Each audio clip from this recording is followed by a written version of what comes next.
Tapos yung mga ilaw pala nito ay naka-LED na to. Ayan, sobrang ganda ng ilaw tsaka sobrang liwanag ng high and low niya. Yan. Sobrang ganda ng ilaw niya. Maliwanag. LED na LED. Sa likod niya ay naka-bulb. Bulb ang ilaw niya sa likod. Tapos meron siyang reflector. Yadea e-bike.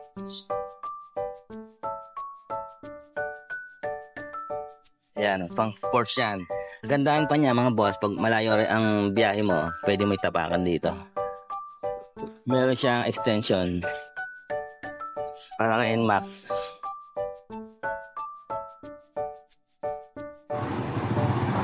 Yadea e-bike. 2,000 watts motor. Top speed 60 to 70. Ang battery ay 72 volts.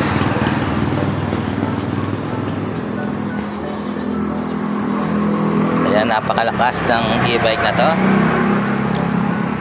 26 Ah ang battery niya.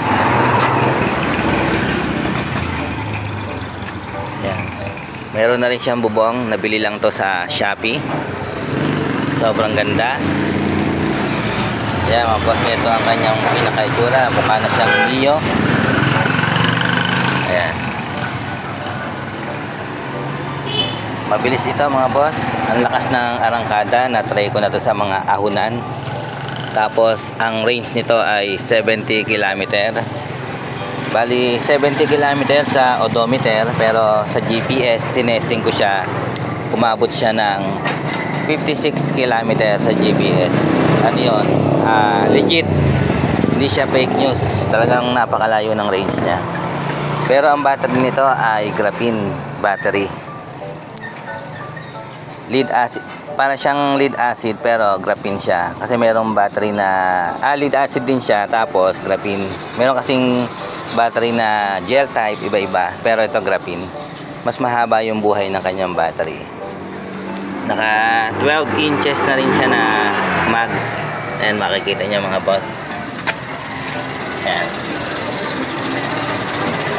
90/80 by 12. Tapos naka disc brake. Ayan, disc brake na siya. Malakas ang kapit niya, naka disc brake na. Pero sa likod, ito ay drum brake na. Matipid naman siya, halos hindi pa nababawasan. Kaya makikita nyo. Pero drum brake siya. Yung play ng shock niya ay sobrang lambot, para kang naka ADB. Pag dumaan ka sa mga lubak, ang maglalaro yung shock, napakalambot. Akala mo nga, pakiramdam mo parang flat kasi sa sobrang lambot. Ganun ang feeling niya. Kaya, pero napakaganda pala ng shock niya, sobrang lambot. Tapos ito ay nakabubong na din. Ayan, napakaganda ng bubong niya. Hindi na mababasa yung driver. Ayan, ito yung pinakaloob niya. Mura lang to, wala pang 2,000 bili sa bubong. Pero pwede mo naman tanggalin kung ayaw mo nang may bubong. Ayan. Bubuhan niya, napakaganda. Hindi siya tinutulugan ng pusa. Kumbaga parang siyang anti-pusa kahit na hindi mo siya lagyan. Pero kasi yung sa Bergman, pagka nalimutan mo, makikita mo puro tapak na ng pusa.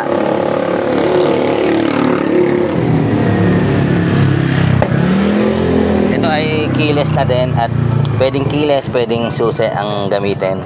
Tapos pwede kang mag-charge ng cellphone.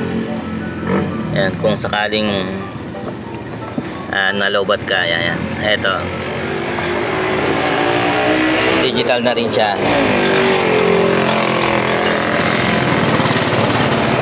Tapos tinry ko siya sa mga akyatan, papakit ng Tagaytay, kayang-kaya kahit may angkas pa doon sa Ligaya Drive. Ayan, kayang-kaya. Tsaka doon sa pababa ng Talisay. Ayan, pag-akyat, kahit ahon. Tapos sa Langgam, tinry ko rin sa San Pedro. Kayang-kaya, sobrang lakas ng makina niya. Number 1 lang ginamit ko pero kayang-kaya umahon. Yan, napakalakas ng makina nito. Ito, pulido. Ang kagandahan pala to sa e-bike na to, kung magkakaroon ng registration, allowed to para magkaroon ng ORCR. Ayan mga boss, sana ay nagustuhan nyo ang e-bike na to. At ang presyo nito ay 58,900. Hindi ko lang ma-sure kung 58 or 59,800. Nalito ako sa dalawa eh. Pero sulit naman. Napakatibay. Pulido ang pagkakagawa ng fairings niya. Pati yung bracket niya. Yan, pulido yan mga boss. Hindi yan pipitsugin. Parang mas matibay pa nga sa mga fairings ng motor eh. Sobrang kapal. Gaya ng ibang e-bike na pag nabili mo, ang rurupok ng fairings. Ito, sobrang pulido. Pag nakita mo ng personal, talagang mapapansin mo, napaka-quality. Yadea. Nabili to sa Yadea, Muntinlupa. Meron din silang branch sa Parañaque.